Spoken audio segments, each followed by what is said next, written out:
श्री गुरु भक्ति योग।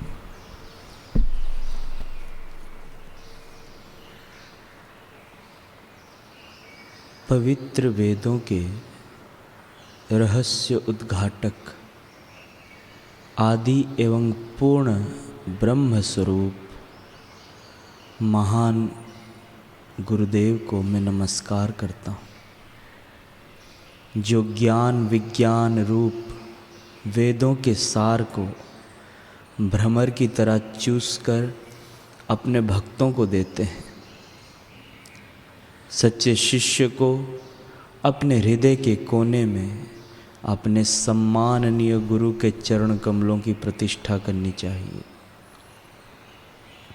शिष्य जब अपने गुरु से मिले तब उसका सबसे पहला फर्ज है खूब नम्र और भाव से अपने गुरु को प्रणाम करे।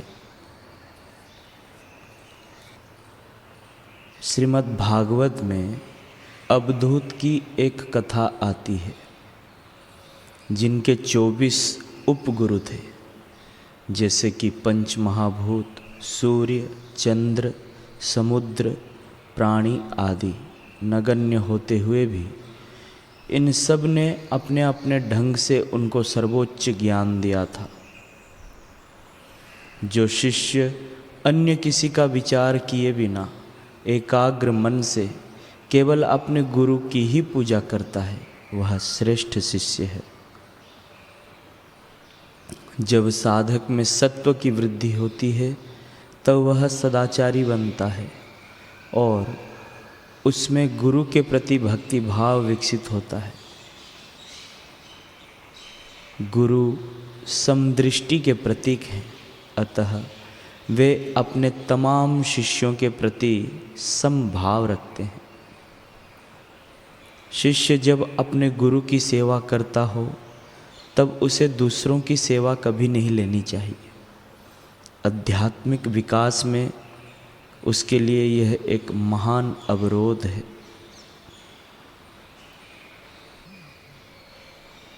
शिष्य का प्रथम पाठ है गुरु के प्रति आज्ञाकारिता। आज्ञा पालन माने गुरु एवं बुजुर्गों के आदेशों को पालने की इच्छा।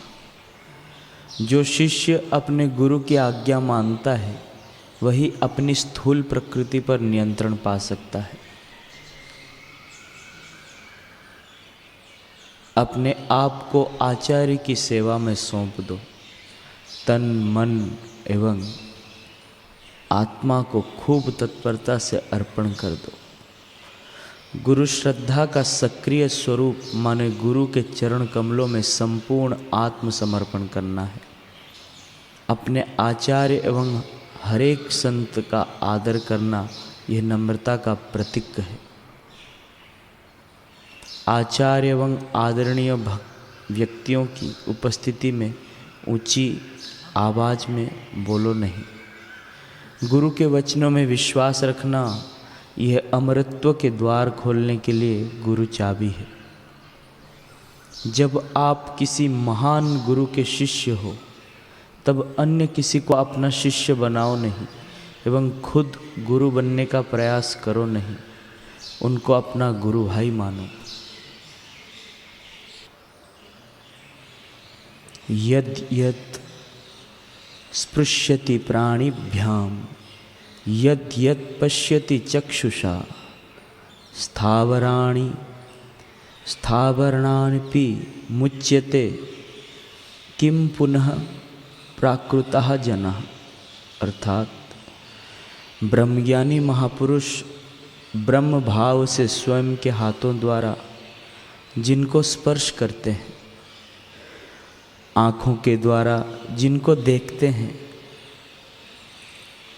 वे जड़ पदार्थ भी कालांतर में जीवत्व पाकर मोक्ष प्राप्त कर लेते हैं। तो फिर उनकी दृष्टि में आए हुए व्यक्तियों के देर सवेर होने वाले मोक्ष के बारे में तो शंका ही कैसा। जीव अपने मूल स्वरूप में तो ब्रह्म ही है। अंदर बाहर ऊपर नीचे सर्वत्र भूत भविष्य वर्तमान में सदा एक ही चैतन्य देव है। तो फिर जीव को उसका अनुभव क्यों नहीं होता? आकाश स्वरूप व्यापक और सूक्ष्म एवं आनंद स्वरूप होते हुए भी जीव दुखी क्यों है? पानी दो घटकों से बना है, हाइड्रोजन और ऑक्सीजन। ये दोनों वातावरण में हमेशा उपस्थित हैं, फिर भी दोनों मिलकर पानी बनकर बरसता नहीं।